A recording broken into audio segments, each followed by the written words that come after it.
Hey, it's Alex, and it's Heather. Hi. And we're out driving around Lee Metcalf National Wildlife Refuge. The noise in the back, and it's kiddos. They're watching something. Anyways, I'm going to do a video. It's going to be a little longer than 1 minute. And I'm going to see if uploading it is not a problem. And I realized that a lot of my issue with uploads has been on Facebook, and I'm gonna see how this works out.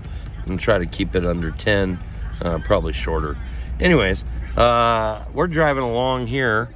If I could get Heather to stop for a second, a little further so we can see the mountains. I'm gonna flip this around so that I don't change it. This is what it looks like here. That is St. Joe, St. Mary's, the whole Bitterroot Range, the south end of the valley down by Hamilton, going down towards Darby, Trappers Peak, Lake Como area. That is where they're filming Yellowstone. So this is all Lee Metcalf National Wildlife Refuge. We just stopped at a plaque a second ago, and they had been talking about how the Nez Perce came through here in 1877. I said that I was going to do a video. I'm just going to talk about something real quick with what's it like to have a home and then have someone come along and tell you you can't be there anymore and to drive you off.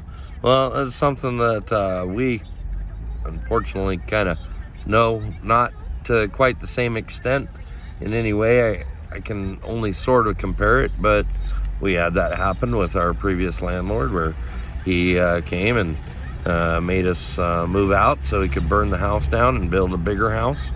And we found ourselves in a situation where we're living in our RV out in someone's field.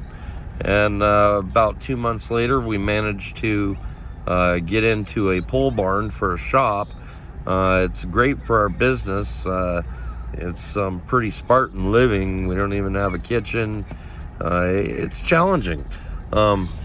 Separating work, sawdust, dirt, and all that from the living environment, super tough.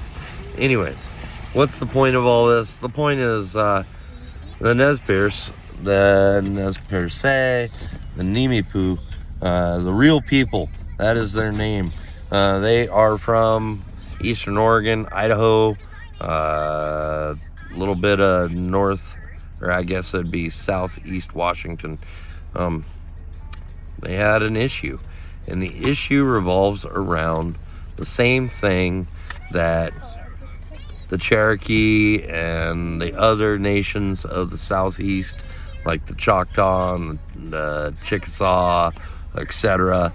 The reason for the Indian Removal Act, what drove it all, what drove the year before the 1877 war with the Nez Perce, with the Lakota and the Northern Cheyenne and the Arapaho. Why? What was the motivating thing behind all of this? It is one thing: gold.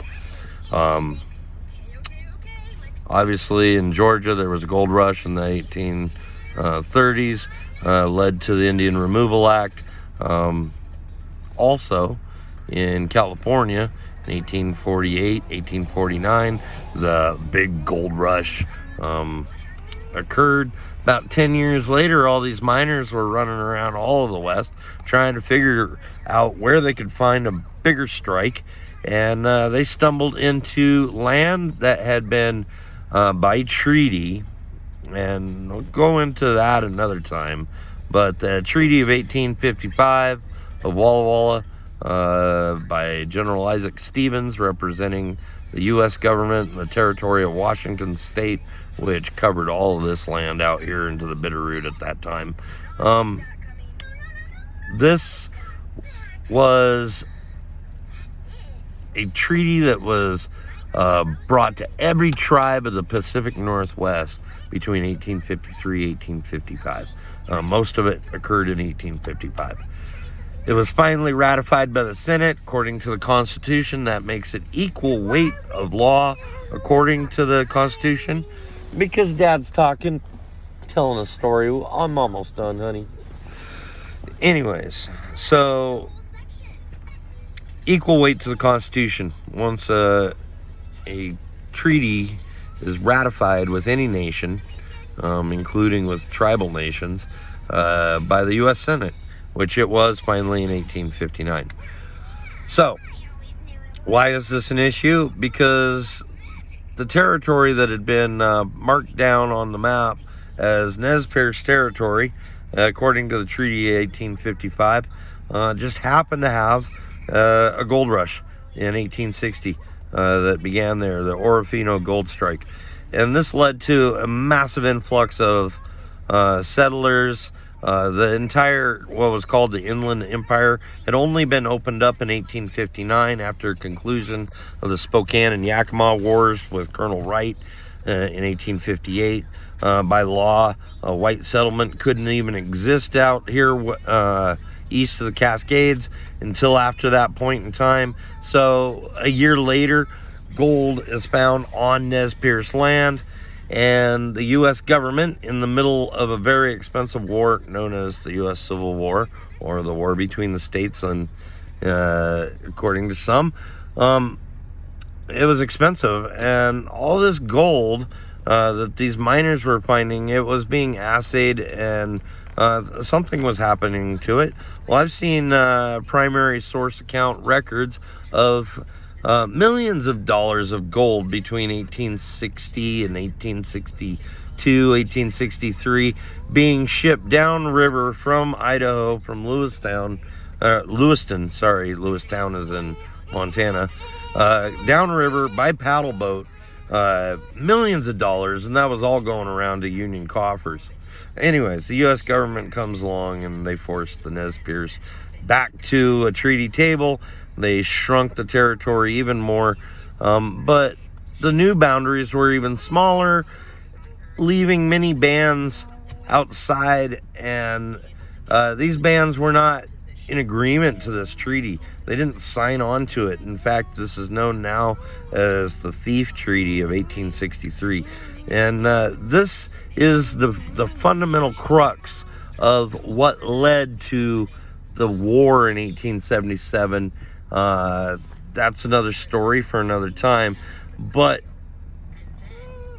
what's it like to be forced to leave? Being told, this land, you can't be on it anymore. Must have been horrible. I know I'm living in the land of the Salish people, and I never forget it. I've lived all over, and I always get to know whose land I'm on, because while the U.S. government does enjoy the simple fee title to this land due to the doctrine of discovery, doesn't take away the fact that indigenous people were here first, and they're still the rightful owners. They just had it stolen. And I hate being so blunt about it, but I'm a white historian, and I know this for a fact because I have seen plenty of primary resources, as well as understanding the bigger picture. And, you know, you can argue all day with me if you want. Go ahead and leave your comments. But it's the reality, and I'm not trying to be a left-wingist or anything. I'm pro Second Amendment, so no. But, you know, Native issues matter. And my wife and I, we have always been about this. Heather's looking to do a linguistics degree at the University of Montana up in Missoula. Almost done with her master's on that. And the point of that is to move on and actually help with language revitalization. We're both teachers, and that is why we're running the Spirewood business, is to get her through grad school so we can help make a difference. Languages are a dying thing on reservations, and you cannot have culture without language. Anyways, hope you have enjoyed this, and I'll go into more later.